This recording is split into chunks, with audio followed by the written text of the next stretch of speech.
The hangar stank of ionized rust and long-dead dreams.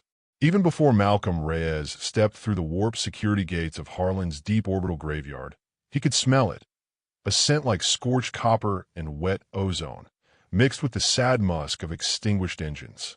It clung to the air like forgotten prayers, and for Malcolm, it was the perfume of possibility.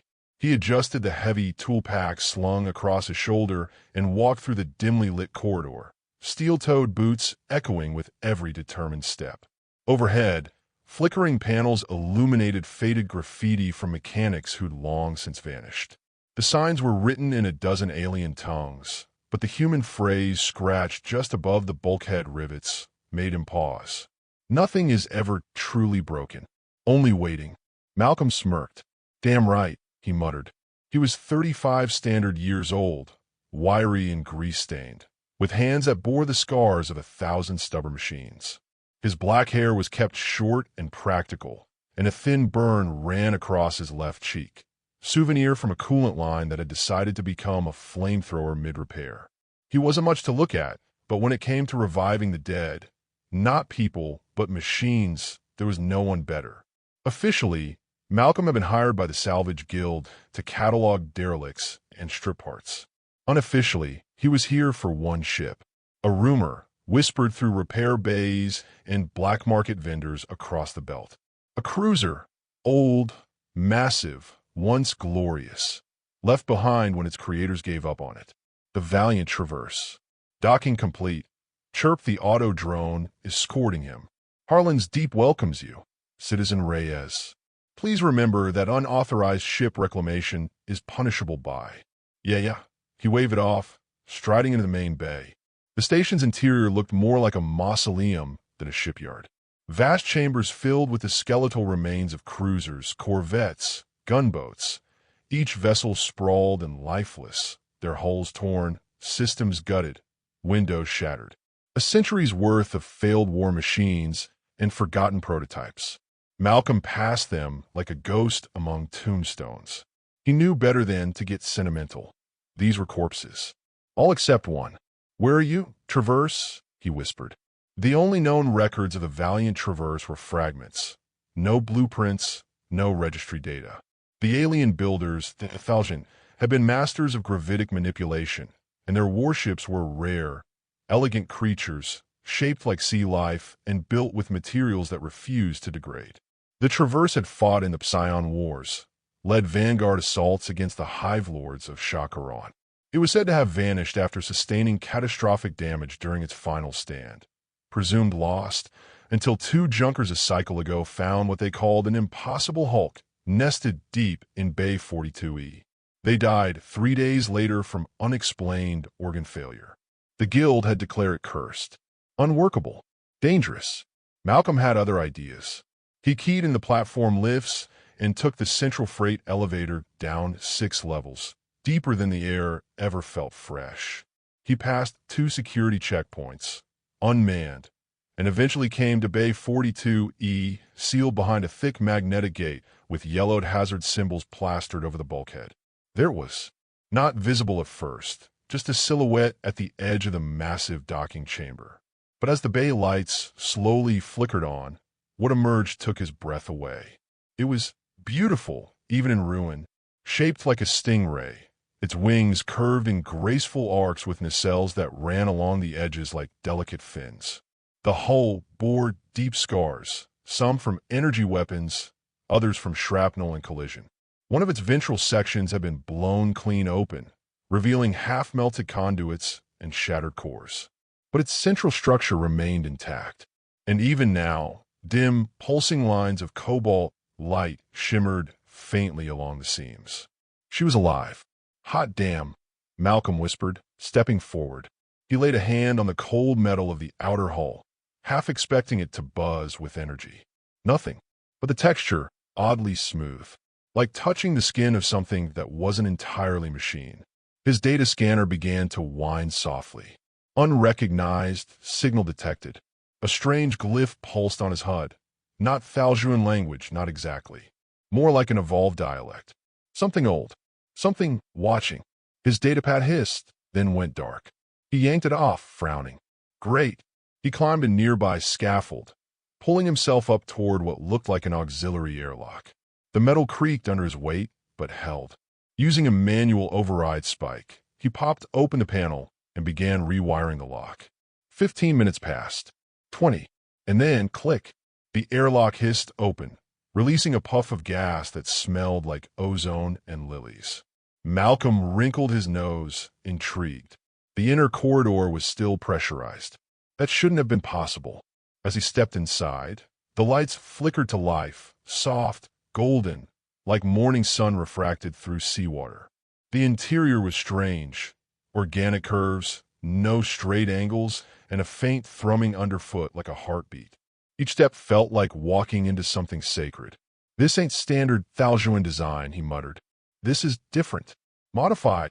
The walls shifted subtly as he walked, realigning, forming paths ahead of him. It was as though the ship wanted him to go deeper. He followed the subtle signals through narrow passageways until he came to a chamber, circular, with a plinth at the center and dozens of smooth nodes lining the walls. He recognized the structure, a neural core chamber. Only the plinth was empty. Malcolm frowned. A ship this advanced should have had a core. Some kind of AI, symbiotic or centralized. But there was nothing. He turned, about to leave, when the door behind him slammed shut. What the hell? Suddenly, light cascaded from the ceiling, spiraling like aurora across the chamber. One of the wall nodes glowed, brighter than the rest. A beam of scanning light shot across his body, pausing at his skull, his hands, then his chest. He felt something, enter his mind. Pattern recognized. Biological core, suitable. Human. The voice wasn't spoken. It wasn't even heard. It was felt, like someone had whispered directly into his soul. Designation, Malcolm Reyes. Occupation, machine healer. Purpose, unknown. He stumbled backward. What the hell are you? We are Traverse. Abandoned. Silent. Dying. You enter. You are not alien. You are other. But welcome. More lights began to glow. Screens activated, cycling through symbols and diagrams. The central plinth rose slightly, revealing a black orb, fractured, flickering with dull light. The ship's heart. Broken, but not dead. You're still running some kind of core, he breathed. But damaged. Severely. Correct. Reboot failed. Organic interface incompatible. Damage extensive. Require. Rebuild. He stepped closer to the orb, ignoring the chill creeping into his bones. You want me to fix you? Silence. Then, a single pulse of blue light. Yes. He could have walked away. Any sane man would. The guild would pay more for him to report this ship than to fix it. But Malcolm wasn't in this for credits. He was in it for resurrection, for miracles. And this ship, this beautiful, broken, alien creature, was asking for one. He cracked his knuckles and smiled. Let's see what you've got left in you, girl.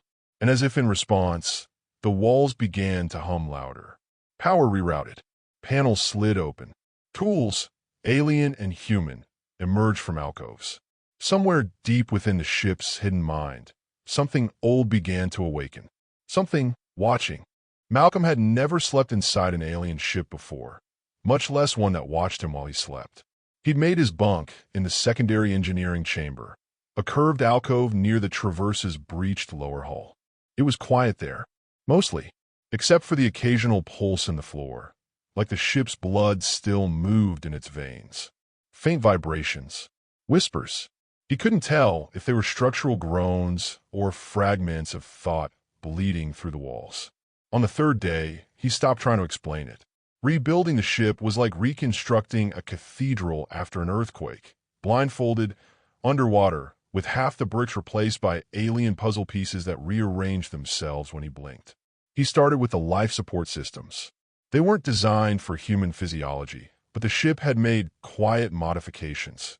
Air filtration matrices reconfigured their flow ratios to suit his lungs. Water filtration generated clean H2O after he dropped in a sample of his biochemistry. The ship was adapting to him, which on one hand was miraculous. On the other hand, it meant the AI, or what was left of it, was learning. And learning fast. Traverse, Malcolm said one morning, welding conduit bypasses in the engine chamber. You understand what I'm trying to do, right? Yes. Core fragments were forming. Memory caches inaccessible. Many links severed. Neural dampeners required. Malcolm raised an eyebrow. That sounds like a polite way of saying your brain's on fire, and I'm rewiring your spinal cord with chewing gum. Correction. You are reassembling cognition lattice using primitive tools and admirable creativity. Progress, 14%. I'll take the compliment. By day 6, he had reactivated half of the primary subsystems, including internal mapping, gravity control, and 2 of the 4 maneuvering fins. But the real challenge, the one looming over every breath he took, was the central engine core. It was a gravitic pulse drive, the kind outlawed in 12 systems for its unpredictable reality-bending effects. Even dormant, the core emitted faint ripples in space-time. He couldn't get within 10 meters without his tools shorting out. He needed help, and so, against his better judgment, he sent a discreet, encrypted transmission out into the void, a ping meant only for one person. He didn't expect her to actually respond. 3 days later, a small rust-red shuttle arrived at Harlan's Deep and docked with an attitude only the pilot could possess. Yana Solari disembarked with a look that said she hadn't decided whether to hug Malcolm or shoot him. "You stupid, brilliant bastard," she said as she clomped down the docking ramp. "This thing's not just alive, it's broadcasting a low-level quantum signature that nearly fried my NAV systems. I thought this was supposed to be salvage, not forbidden archaeology." Malcolm grinned. "Yana, you still look like trouble." "I'm trouble. You called me."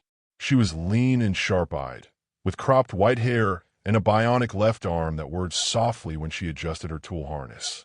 She was a mechanic in the same way a surgeon was a butcher, skilled, fast, and always one wrong twitch from genius or disaster. Yana had once reverse-engineered a Keldrothi hyperlens engine from scratch using ship parts, chewing gum, and a dead pirate's forearm. She'd also hacked into an Elven control relay while drunk. Malcolm had missed her. He brought her into the Traverse's inner chambers, watching her expression shift from skepticism to awe. "This thing is Thaljan base, sure," she murmured, running her hand along the interior archways. "But look at this, biomimetic regeneration here. And this is Vrosk layering, not Thaljan. It's like they fused multiple technologies." "It gets weirder," Malcolm said. "The ship talks to me, not through speakers. In here." He tapped his temple. "And it's slowly rebuilding itself using my biology as a template." Yana paused. "Wait, you mean it's syncing with you? Like an imprint?" He nodded. She whistled. "You're either going to become its pilot or its blood supply. Working theory is both." They set to work. Yana focused on isolating the gravitic drive, while Malcolm tackled the fragmented neural core. He could feel the Traverse growing stronger, its thoughts becoming more coherent. It no longer pulsed randomly. It asked questions. "What is Earth? Why did you come here? Are you lonely?" That last one gave him pause. Sometimes, he admitted aloud. Yana didn't ask what he was responding to. She knew better. On day 14, the Real breakthrough came. Malcolm managed to restore a memory shard from the ship's internal log. The chamber around him dimmed, then lit with holographic projections, alien battlefields, starfire-laced voids, 1,000 war cries overlapping, and one voice. "Commander Ixern, logging final report. Traverse is failing. AI is fragmented. Mission incomplete. We initiate the Red Silence Protocol. May our hulls sleep until a voice awakens us once more." Then darkness. Malcolm stood frozen. "They left you behind." "Yes." He looked up at the glowing node pulsing slowly. "What was the mission?" Silence. Then, unknown, but fragments of directive remain. Keywords: protect, resist, remember. Yana appeared behind him, tense. "We have a problem." She led him to the external sensor feed she'd patched into the docking gantry. A ship, not one of theirs, had just warped into Harlan's orbit. A sleek, black angular craft. No transponder, no ID, but the emblem on the underbelly, a twisting Ouroboros of claws and stars, made Yana's eyes go wide. Salvager Guild's private enforcement. The Duskblade. That thing doesn't show up unless someone's trying to disappear a secret. Someone tipped them off, Malcolm said. Maybe they got wind of the Traverse's core pulses. Yana cursed. If they board and find this ship operational. They won't. Why not? Because by then, he looked around, heart hammering. We're going to fly this thing out of here. She stared at him like he'd lost his mind. Mal, the main core is still unstable. We have half a NAV system. The AI is barely holding itself together. He turned to the wall panel. Traverse, he said, slow and steady. Can you fly? A moment's pause. Not yet, but if I link with biological pilot, override possible. Danger, high. Probability of molecular destabilization, 38.1%. Yana laughed bitterly. Those are terrible odds. I've flown worse. He opened the neural interface panel, exposing a seat, elegant, organic, with filaments reaching like fingers toward the person meant to sit within. Malcolm turned to her. You're going to have to hold off the guild if they breach the dock. Give me 20 minutes. Yana's expression hardened. You're really doing this? Yeah. Then let me rig a backup regulator where your brain'll turn to soup if the link overloads. They worked in furious silence. The Traverse hummed louder. Its lights became bolder, more alive. Outside, the dust blade began launching scout pods toward the station. Time was gone. Malcolm slid into the interface chair. The filaments touched his temples, his arms, his chest. And then, connection. He screamed, not out of pain, though there was plenty of that, but out of sheer incomprehension. His mind stretched. Memories not as flooded in. Alien thoughts, calculations, star charts etched into the bones of galaxies. War, death, grief, love, rebirth. He wasn't in the Traverse. He was the Traverse. And from the far end of his awareness, he heard the AI whisper, "Welcome home, pilot." Lights exploded across the control deck. The ship was waking up, and then the outer docking chamber exploded in a shower of fire and metal as the Duskblade's boarding team cut through with plasma torches. Yana screamed, diving for cover.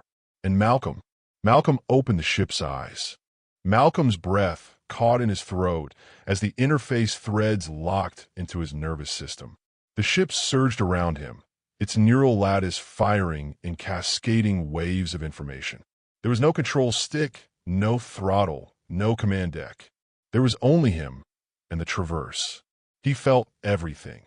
The temperature in the hull, the flex of support struts, the vibration of the boarding clamps, even the approaching heat signatures of the Duskblade's boarding crew cutting through the dock doors.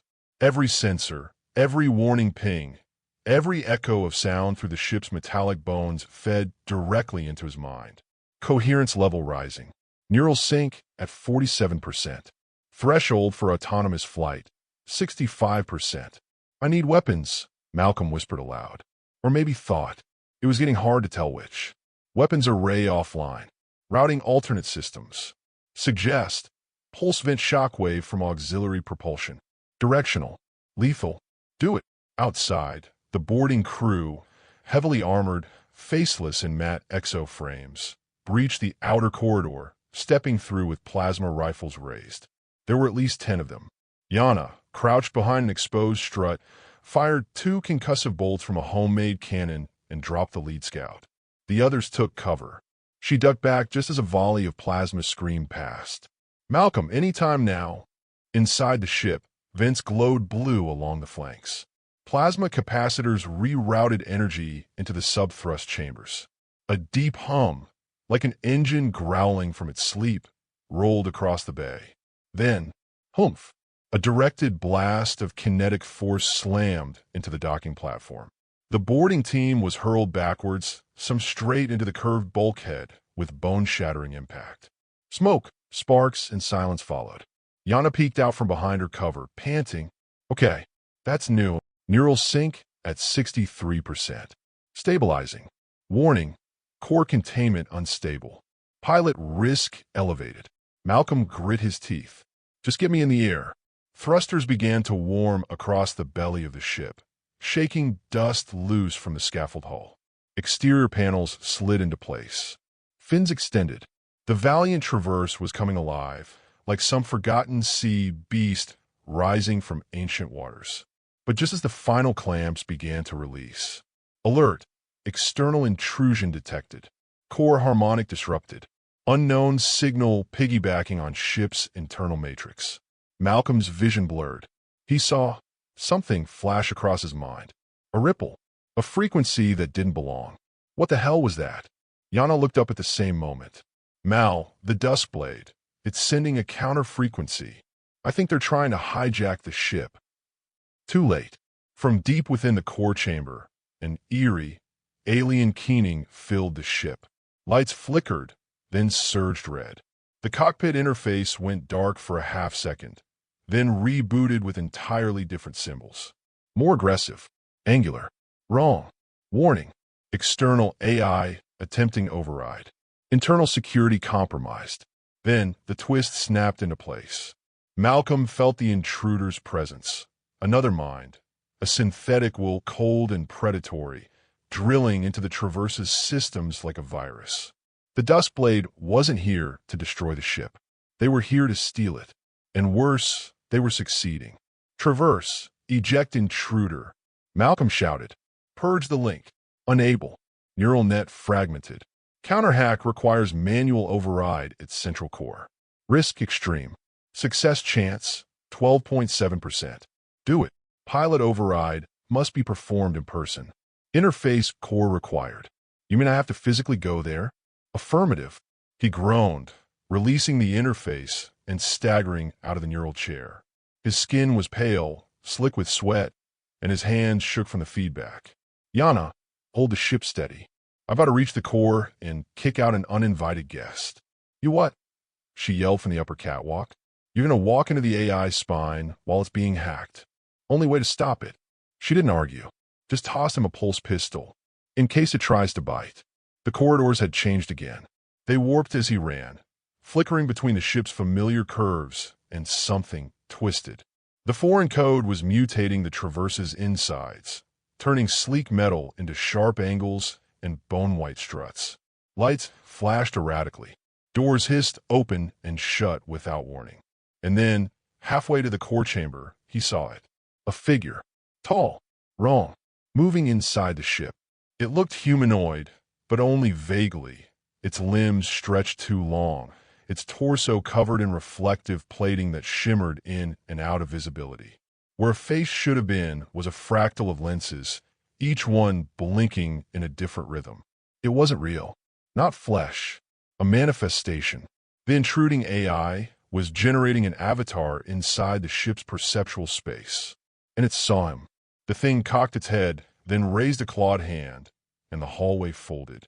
Malcolm was thrown back, slamming into the wall with bone-jarring force. Lights sparked overhead. Alert. Foreign entity stabilizing. Core breach imminent. He stumbled his feet, blood running from his nose, and sprinted. The avatar didn't pursue. It didn't have to. The core chamber loomed ahead, now half consumed by jagged constructs that pulsed with red light. The central orb, Traverse's heart, flickered rapidly, surrounded by tendrils of digital corruption trying to penetrate its core. Malcolm leapt across a broken gantry and slammed the override panel. Manual injection. A long blade slid up from the console. He hesitated. Traverse, what happens if I do this wrong? You die. We die. Well, comforting.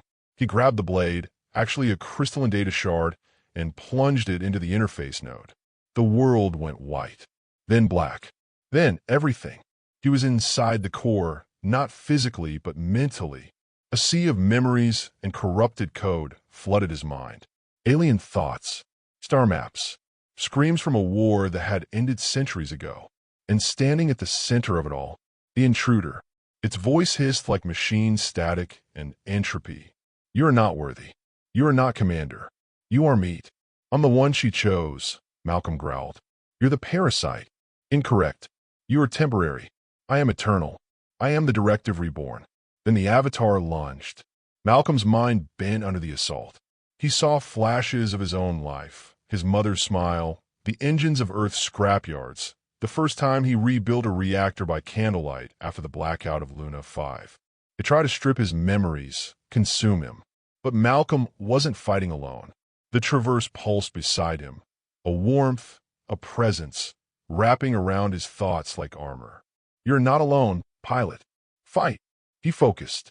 He grabbed one of the fragmented command lines floating through the chaos and reconnected it. Then another, then another. The AI shrieked, its form fracturing. Malcolm roared and slammed a final protocol command straight into the core's firewall. Purge. The intruder screamed, then shattered. The chamber exploded in light. And then, silence. When Malcolm opened his eyes, he was back in his body on the deck. Yana was there, eyes wide, helping him sit up. You did it, she breathed. The lights of the ship were blue again. Steady, calm. But then a deeper pulse echoed through the walls. Not alarm, not threat. A call. From outside. From the stars. Malcolm blinked. What's that? Yana turned to the viewport. Her mouth fell open. Mal, there are ships dropping out of hyperspace. How many? A lot. And none of them are human. Malcolm stood, his legs trembling. The Traverse was broadcasting again. But not just a signal. A summons. The legacy of the valiant Traverse wasn't forgotten. And now, the ones who built her were coming home. The sky above Harlan's deep shimmered like torn silk. One by one, starships dropped from hyperspace. Black silhouettes against the deep void, some sleek and angular, others vast and coiling like spaceborne leviathans. Their hulls bore glyphs in long-dead languages, glowing softly with pale light. Their engines did not hum or roar. They sang, low and resonant, with a rhythm older than human memory. Yana gripped the rail of the Traverse's upper deck, her eyes wide. Malcolm, you better tell me we got some kind of diplomatic subroutine ready, because that, she pointed at a monstrous wedge-shaped cruiser, easily a kilometer long. Looks like it could sneeze and crack this moon in half. Inside the neural chamber, Malcolm stood once more at the interface seat. His legs still ached from the purge, his nerves raw, but the Traverse welcomed him now. Not as a stranger, but as its chosen pilot. The AI responded like a co-pilot stirring from a long dream. Incoming transmissions. 7. Decoding. Play the clearest one, Malcolm said. A voice filled the chamber. Smooth, regal, and distinctly non-human. Designate Valiant Traverse. Confirm identity. You are impossibly active. Stand down and prepare for artifact extraction.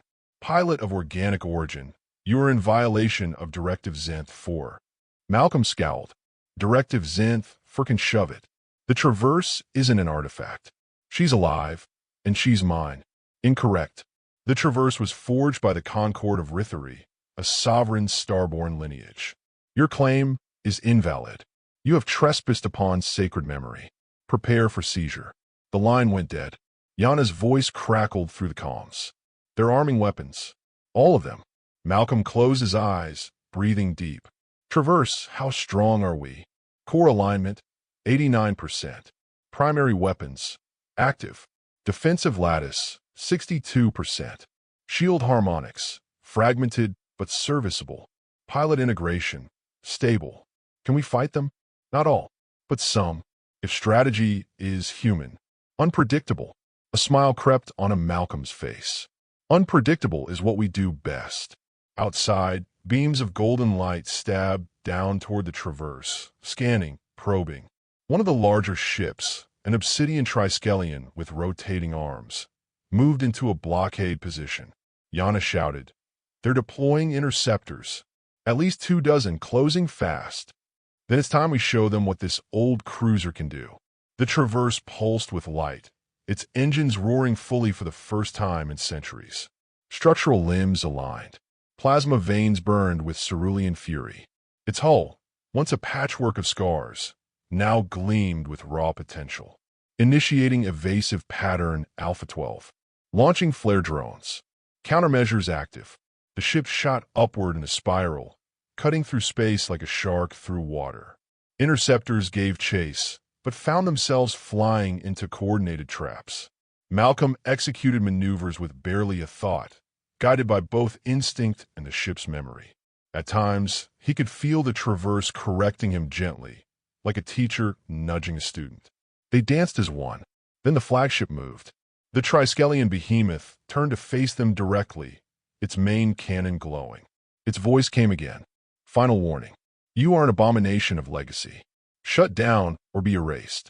I've got a counter-proposal, Malcolm said through gritted teeth. He plunged the Traverse into a direct course toward the flagship. Yana screamed through the channel. Are you insane? That thing will atomize us. But Malcolm didn't flinch. Charging ventral pulse array. Overclocking core. Warning. Potential backlash to pilot's neural matrix. Do it. As they neared the flagship, its cannon discharged. A beam of searing light blazed toward them. But Malcolm banked the Traverse at the last instant, the energy skimming along the shield's edge like a sword across armor. The shield shrieked, cracked, but held. They dove under the flagship, nose first. Now, firing. A pulse erupted from the Traverse's belly, raw, disruptive energy that bypassed armor and detonated the ship's internal stabilizers. The flagship reeled, its rear thrusters blinking out. One of its rotating arms sheared off in a silent explosion. Malcolm howled. The neural feedback was brutal, each blast of energy searing across his spine like a lightning bolt. Traverse, he groaned. Status? Core strain critical. Suggest disengagement. Neural bleed detected. He wiped blood from his nose. Not yet.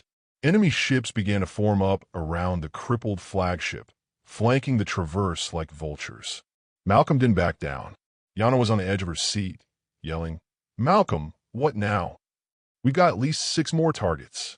We're outgunned, outnumbered, but not outsmarted. He dove back into the memory shard they'd unlocked before, the last logs of the Thaljuan commander. In the chaos, one line repeated in his mind. Initiate the Red Silence Protocol. What was that protocol? Malcolm muttered. Reconstructing. The Traverse's lights dimmed. All systems froze. A moment of perfect stillness. Then, a sphere of light pulsed outward from the ship. Silence. Complete and total. Around them, the alien ship staggered. Energy readings dropped.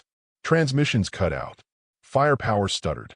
It was like the Traverse had emitted a localized, null field, wiping out all communication, all quantum links, all weapon targeting. Yana blinked. Did you just EMP the entire sector? No. Worse. We just erased presence. They can't see us. Invisible. Untouchable. The Red Silence Protocol was a stealth system, one so advanced it didn't just cloak visually, but wiped the ship's perception footprint. Every ship in the area, for those 10 seconds, forgot the Traverse existed. It was a ghost. In that moment, Malcolm made a choice. He could flee. The window was open. But he didn't. He opened a wideband channel and reappeared in their systems. Intentionally. Attention, Concord vessels, he said, his voice echoing across the stars. This ship is no longer your relic. She chose me. I restored her, not for war or glory, but for memory. For legacy. You threw her away. I brought her back, and she remembers everything. Silence. Then the flagship, crippled but functioning, responded. You speak with boldness, but you are still human. Still less. Malcolm stared into the main display. His hand trembled on the neural interface. Maybe we are, but we don't give up. We rebuild what others abandon. We find meaning in ruins. And if that's less to you, then we'll make it more. A beat passed. Then another voice chimed in. Not from the flagship. From one of the smaller ships orbiting farther out. A sleeker one. Different hull design. Concord vessel Emberlight. Speaking freely. I served under Commander Ikzern. If the Traverse has chosen a pilot, then it is not theft. It is destiny. Another voice joined in. Fringe vessel Ulmir. Our records confirm a bond. A neural harmony. We do not challenge it. And another. Third Fleet, vessel Keltari. We retract targeting locks. Let the ship decide. The flagship said nothing for a long time. Then finally, we will retreat. For now. But know this, human, what you have inherited is not glory. It is burden. Malcolm exhaled. Then I'll carry it. One by one, the ships peeled off. The behemoths turned. Engines flared. They vanished into the black, leaving Harlan's Deep and the Traverse in peace. Malcolm slumped in the chair. Traverse, did we win? We endured. That is enough. Yana rushed into the chamber and grinned wide. That was the most psychotic, badass thing I've ever seen. You, Mal. You just stared down a galactic armada and made them flinch. He laughed weakly. I'm just a mechanic. Sure. And I'm a pastry chef. They both collapsed on the floor, the hum of the ship like a lullaby. But even in the stillness, Malcolm felt something shifting deep within the Traverse. A memory waking, a promise yet unfulfilled. And somewhere far beyond the stars, others had heard the ship's voice. And they were coming too. The hangars of Harlan's Deep hadn't seen celebration in decades. But now, they pulsed with life. Scavengers, traders, and system engineers gathered in the docking rings, murmuring excitedly about what had just happened. Holograms replayed the final moments of the standoff again and again.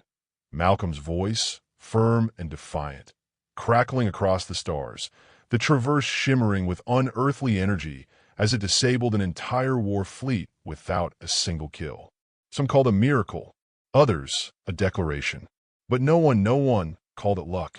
Malcolm stood on the observation platform above Dock 3, looking down at the Traverse. Her hull, still bearing burn marks and energy scoring, reflected the soft glow of the station's floodlights. She was scarred but radiant. She's beautiful, Yana said, standing beside him. He nodded. I used to think she was just a broken machine, something to patch together and sell for spare credits. But now, she's a story, Yana finished. He smiled. Yeah, a damn good one.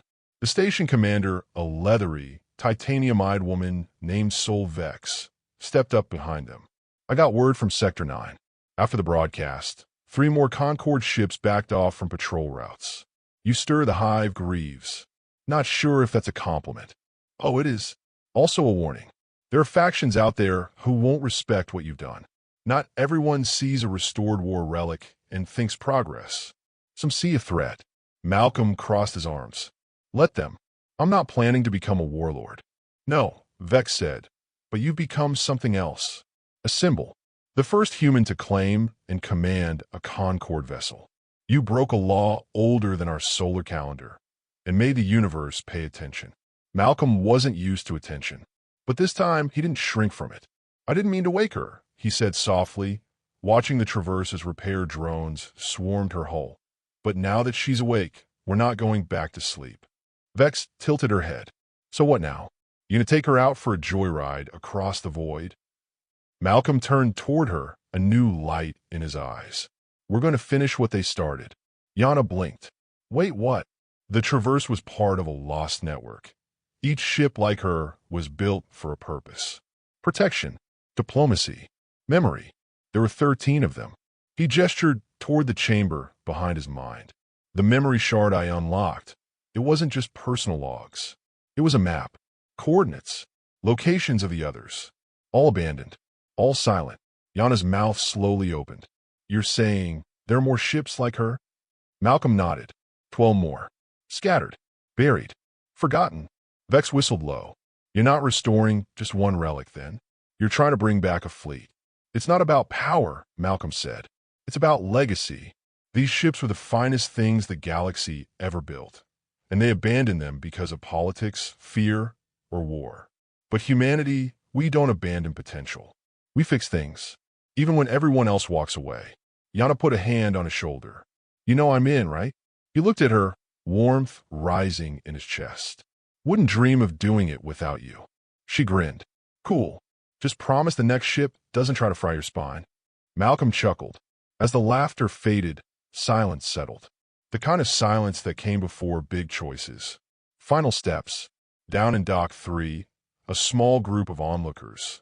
Young engineers, old scavengers, even a few alien refugees had gathered to see the Traverse for themselves. Some reached out, placing palms reverently on the hull. Others whispered stories of the fight, like they were already becoming legend.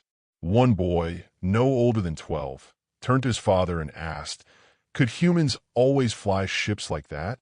The father, wide-eyed, only said, maybe they were always meant to. Back in the ship's core chamber, Malcolm connected with the neural interface again.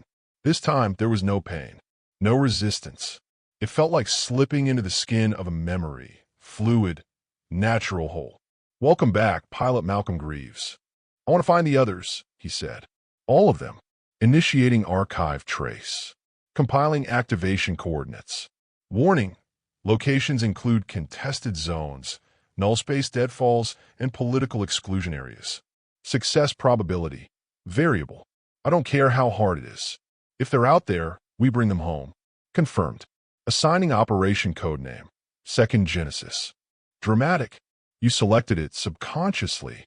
He smirked. Of course I did. Over the next 2 weeks, Malcolm and Yana began laying the groundwork. With Vex backing, the Traverse became a protected vessel under Harlan's Deep's neutrality charter, granting them time to refuel, repair, and plan. Engineers begged to study the ship, and Malcolm, under strict guidance, allowed a few to see non-critical systems. News spread fast. The galactic net buzzed with stories. Human awakens, lost supercruiser. Traverse reborn. Concord ship chooses human pilot. Relic or revolution? Opinions were split. Some hailed Malcolm as a genius. Others called him a heretic. One concordant spiritual order put a bounty on his head. A small one, but still. None of that mattered. Because every night, Malcolm stood in the Traverse's core and spoke to her. She told him more about the war, the betrayal, the silence, the fate of her sisters. Names like Celestial Weave, Ash of Mourning, Twilight Crown, and Beacon of Silence echoed in his mind like prayers. And one more name returned again and again. The Weeping Blade. She had gone rogue. She had vanished last, and the Traverse feared her return. What happened to her? Malcolm asked one night. She broke. Her pilot died in betrayal. Her memory twisted. If she awakens, she may not recognize friend from foe. Malcolm clenched his jaw. Then we find her before someone else does. Agreed. Yana walked in, tossing him a ration bar. Any luck decrypting the Weeping Blade's last jump? Working on it. She leaned against the glowing wall, arms crossed. You know we're building a legend here, right? You're going to become the kind of story kids whisper about in bunkhouses. He shrugged, not doing it for the story. She looked at him, eyes soft. I know. That's what makes it real. Outside, in the quiet ring of Dock 3, the Traverse stood silent and shining. No longer scrap, no longer forgotten. She had become a beacon, a promise. Malcolm stared at the nav map. 12 lights blinked in the dark. One by one, he would bring them back.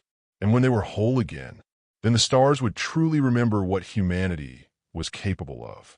The Traverse's legacy didn't begin with war. It began with a signal, a soft pulse, a ripple of energy sent across sectors, encoded in the ship's ancient core, broadcast from her freshly reforged heart to the dark corners of forgotten space. It was not a call to arms. It was a call to awaken.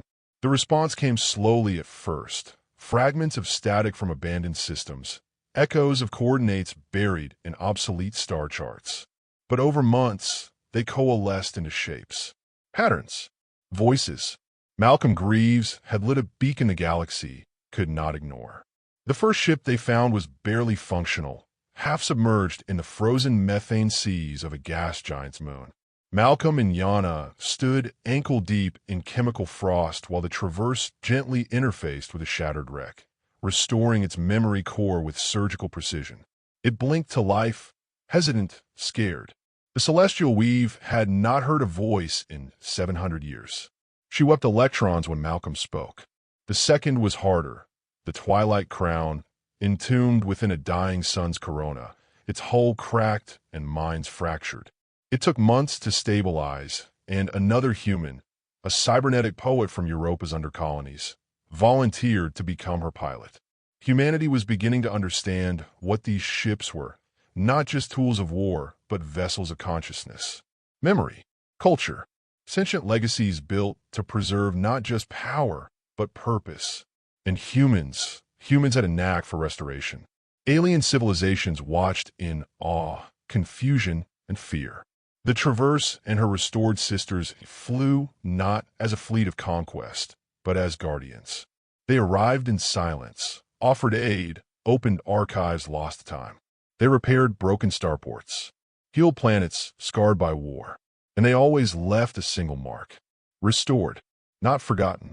For many, that phrase became a prayer. But the legacy was not without consequence.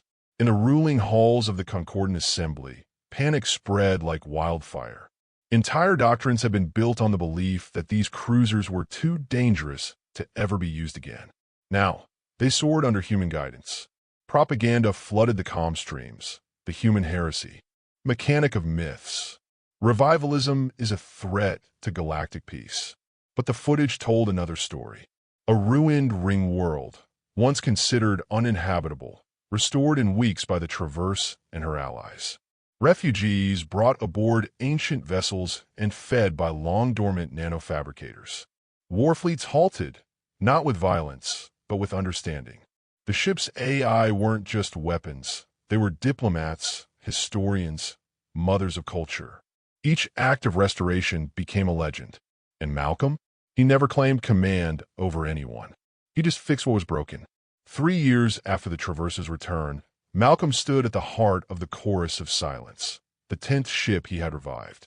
Its internal structure resembled a cathedral, ribbed with light, echoing with music that changed with thought. The chamber was filled with beings from dozens of species. Not generals, not admirals, engineers, archivists, dreamers. The new alliance was not formed with treaties or threats. It was built with trust, cemented not by flags, but shared repairs. Malcolm stood quietly, watching a 6-armed Andari technician install a memory thread into a panel that hadn't glowed in centuries. The Andari turned and smiled. "No one else would have tried," she said. "But you humans, you fix gods." He didn't know how to answer that. Elsewhere, far from center, the unintended consequences began to stir. In the ashes of once proud empires, the story of the Traverse spread like wildfire. Not the official story, polished by diplomats and filtered by historians, but the true one. A scrap mechanic, a forgotten ship, a single spark that reawakened a dozen slumbering titans. For species long enslaved or marginalized by old galactic orders, that story became more than history. It became inspiration. On the fringe planet Tavaler, a rebellion painted the phrase "restored, not forgotten" on the side of a decommissioned starcruiser, then stormed the city's capital with nothing but engineering drones and grit. When they won, they hoisted a banner bearing a simple symbol, a human wrench crossed with a beam of light. In the shattered remnants of the Vakra Dominion, a priesthood formed. They did not worship Malcolm, but the idea of him. They believed the Traverse was not just a ship, but a prophecy. That humanity was destined to restore the balance of power by resurrecting the wisdom of the past. Malcolm was horrified when he heard. He never meant to become a myth. But myths don't ask permission. As the restored fleet grew, 11 ships, now, the final piece began to fall into place. The Weeping Blade. She had been located on the edge of null space, a gravitational dead zone where even light twisted in pain. The last known rogue cruiser, the most dangerous. She had once killed her own pilot after a corrupted Concord command order. The Traverse warned him, repeatedly, but Malcolm went anyway. He and Yana stood alone on a shuttle as the broken wreck of the blade loomed ahead. Its hull looked like it had been screaming for centuries, torn open, weeping nanite tears. Malcolm approached the interface with slow reverence. "I know you're hurt," he whispered, "but I'm here to fix you." At first, there was only silence. Then a single word echoed back, fractured, ghostly, afraid. "Human." "Yes." "Why?" "Because they gave up on you." "But I won't." A pause. The lights flickered. "Can't be fixed." He placed a hand on the cold panel. "Maybe not all at once, but I'll try." And, for the first time in centuries, the blade did not fire. 50 years passed. Malcolm Greaves lived to see the rebirth of every cruiser in the original fleet. They had new pilots now, diverse, brave, idealistic.